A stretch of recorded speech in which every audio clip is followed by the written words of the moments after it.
Hello, what's up people? I'm back with another video. So আজকের video কি নিয়ে সেটা কিন্তু তোমরাই আমাকে আগের উইকে সাজেস্ট করেছিলে। আগের উইকে আমি ইনস্টাতে একটা স্টোরি দিয়েছিলাম যে নেক্সট ভিডিও কি নিয়ে বানানো যায় সাজেস্ট করো। তো তোমরা বেশিরভাগ 75% লোক ভোট করেছিল যে 24 আওয়ার ওয়েট চ্যালেঞ্জ নিয়ে ভিডিও বানাতে। তো আজকে চলে এসেছি 24 আওয়ার্স ওয়েট চ্যালেঞ্জ নিয়ে। So welcome to my YouTube channel travel tales with Ishita. তো আজকে তো আমি চলে এসেছি ভেজ চ্যালেঞ্জ নিয়ে, আর আজকে ব্রেকফাস্ট লাঞ্চ ডিনার এই 3 বেলা কি কি খাই সেটা আমি তোমাদের দেখাবো। তো I am also in diet, তো আমি ডায়েট কতটা মেনটেন করতে পারি, শুধু আজকে না সব দিনে কতটা মেনটেন করতে পারি সেটা তোমরা দেখবে। সো ভেজ বলে যেহেতু, তো দেখা যাক কি কি খাওয়া যায়। আপাতত ভেবে রেখেছি ব্রেকফাস্টে কি খাবো, সো সেটা বানানো যাক। তো আজকের ব্রেকফাস্টে ছিল পনির, বাটার, ব্রেড আর শসা, টমেটো আর ক্যাপসিকাম। তো এটা দেখে তোমরা বুঝতেই পারছো যে আমি কী বানানোর ট্রাই করছিলাম। তো এবার অল্প করে বাটারটা ব্রেডের ওপর লাগিয়ে নিলাম, কারণ ওই যে বললাম আই এম অন ডায়েট, তো বেশি বাটার খাওয়া চলবে না। তো এরপর শসা, টমেটো আর ক্যাপসিকামগুলো ভালো করে সাজিয়ে নিলাম যাতে দেখতে সুন্দর হয় জিনিসটা, খেতে যতই না ভালো হোক। তো এরপর ওই যে রান্নায় তো নুন ছাড়া কিছু হয় না, তো অল্প করে নুন ছড়িয়ে দিলাম, মানে বিট নুন, আর অল্প করে একটু গোলমরিচও ছড়িয়ে দিলাম যাতে ঝালটাও পাওয়া যায়। তো এরপর স্যান্ডউইচ মেকারে স্যান্ডউইচগুলো বসিয়ে দিলাম যাতে মেক হয়ে বেরিয়ে আসে। তো আজকে রেডি হয়ে গেছে ভেজ স্যান্ডউইচ। এটা খুবই দেখতে জঘন্য হয়েছে, কারণ আমি ফার্স্টে প্যানে ভাজছিলাম কারণ কারেন্ট ছিল না। সো ভাজতে ভাজতে হঠাৎ করে কারেন্ট চলে এসছে আর আমি মেকারে সেটা করে নিয়েছি। সো এর ভেতরে যে সমস্ত ইনগ্রিডিয়েন্টসগুলো দিয়েছিলাম, শসা, টমেটো, ক্যাপসিকাম, পনির, সেগুলো খুব ভালোভাবে মেল্ট হয়ে গেছে, তোমরা দেখতে পাচ্ছ। চিজ দিয়ে নিই কারণ আই এম অন ডায়েট। তো এবার খেয়ে দেখা যাক এটা কেমন খেতে হয়। এর আগেও আমি খেয়েছি, বাট পেঁয়াজটা ছাড়া আমি কোনোদিনও খাইনি, এটা ফার্স্ট ট্রাই করছি।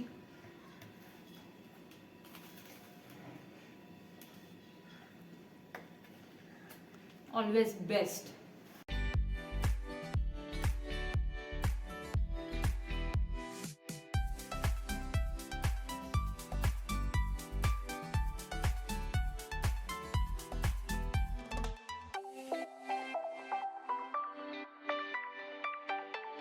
ব্রেকফাস্ট অলরেডি কমপ্লিট হয়ে গেছে, তো এবার আমি চলে এসেছি হচ্ছে লাঞ্চের প্রিপারেশন করতে। আর লাঞ্চে আজকে রয়েছে হচ্ছে পনির, আর পনিরটাকে আমি আজকে কিভাবে বানাই সেটা তোমরা ভিডিওতে আগে দেখতে পারবে। সো তো আজকে লাঞ্চে যে পনিরের রেসিপিটা বানাচ্ছিলাম, তো সেই পনিরটা বানাতে যে সবজিগুলো লাগবে সেগুলো হচ্ছে গাজর, টমেটো, আলু, কড়াইশুঁটি, ক্যাপসিকাম আর আদা, আর অবভিয়াসলি পনির, কারণ পনির ছাড়া তো আর পনির হবে না। বাহ, নাইস জোক।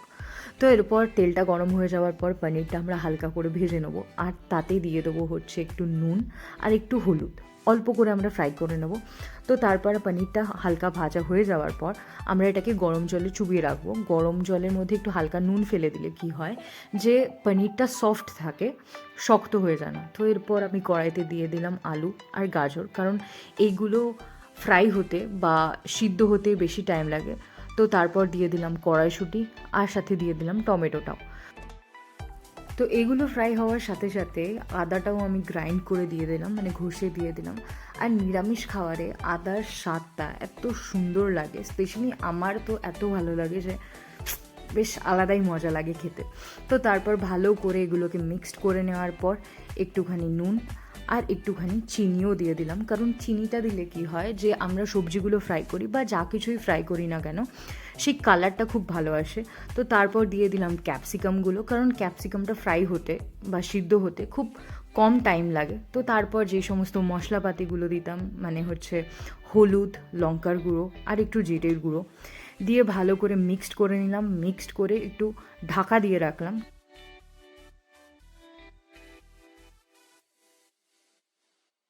তো একটু ফ্রাই হয়ে যাওয়ার পর পনিরটা যে গরম জলটার মধ্যে চুবিয়ে রেখেছিলাম, তো সেই জলটাই দিয়ে দিলাম। কাঁচা মানে ঠান্ডা জল আর দিলাম না। অনেক সময় কি হয় যে ঠান্ডা জল বা কাঁচা জল যেটাকে বলে সেটা দিলে অনেক সময় কি হয় যে জিনিসগুলো সিদ্ধ হয় না, মানে সবজিগুলো সিদ্ধ হয় না। তো দিয়ে দিলাম পনিরটাও। তো এরপর ঢাকা দিয়ে রাখলাম।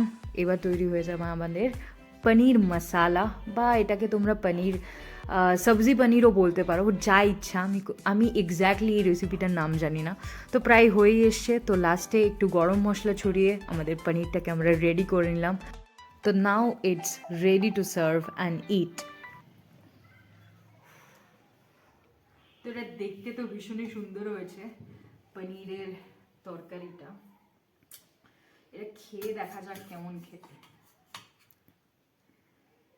তো পনিরটা দেখতে যেমন সুন্দর হয়েছিল, খেতেও বেশি ভালো লাগছিল, সেই জন্য আমি এত মনোযোগ সহকারে চেটে পুটে খাচ্ছিলাম। তো যাই হোক, একটাই সমস্যা ছিল, সেটা হচ্ছে I love spicy food, but পনিরটাই একটুও স্পাইসি ছিল না। তো চলে এসছি আমি আজকে রাতে ডিনারে কি বানাবো সেইটার প্রিপারেশন নিয়ে। তো সারা দুপুর সারা সন্ধে বসে বসে ভাবলাম যে কি বানানো যায়, ডিফারেন্ট কিছু বানানো যায়। কারণ নর্মাল ডেজে যা হয় যে প্রত্যেকদিন রাতে আমি ডিনারে রুটি খাই, তো রুটি তো আমি বানাতে পারি না। তারপর হঠাৎ করে মাথায় এলো যে আজকে আমি যেটা বানাতে পারি আমি আজকে সেটাই খাবো। সো চলে এসছি আজকে রাতের ডিনারের রেসিপি নিয়ে। তো আজকে রাতের ডিনারে থাকবে ডালিয়া, মানে ডালিয়ার খিচুড়ি, সাথে দুপুরবেলা যে পনিরটা বানিয়েছিলাম সেই পনিরটা, আর যদি পাঁপড় থাকে তাহলে পাঁপড় ভাজবো, কারণ আমি জানি না পাঁপড় আছে কিনা। তো চলো আজকে রাতের রান্না শুরু করা যাক। তো ডালিয়ার খিচুড়ি বানানোর জন্য আমি নিয়েছিলাম 1 পিস আলু, 1 পিস গাজর, আর 3 বড় চামচ মতো মুগ ডাল, আর সাথে নিয়েছিলাম ডালিয়া। তো তারপর আমি মুগ ডালটা একটু কড়াইতে ভেজে নিলাম, আর তারপর প্রেসার কুকারের মধ্যে মুগ ডালটা, ডালিয়াটা, আর সাথে যে গাজর আর আলুটা কেটেছিলাম সেটা দিয়ে দিলাম, আর পরিমাণ মতো একটু নুন আর একটুখানি হলুদ দিয়ে সামান্য, মানে যে পরিমাণ জলটা আর কি লাগবে সেটা দিয়ে দিলাম, দিয়ে প্রেসার কুকারে সিটি দিয়ে নিলাম।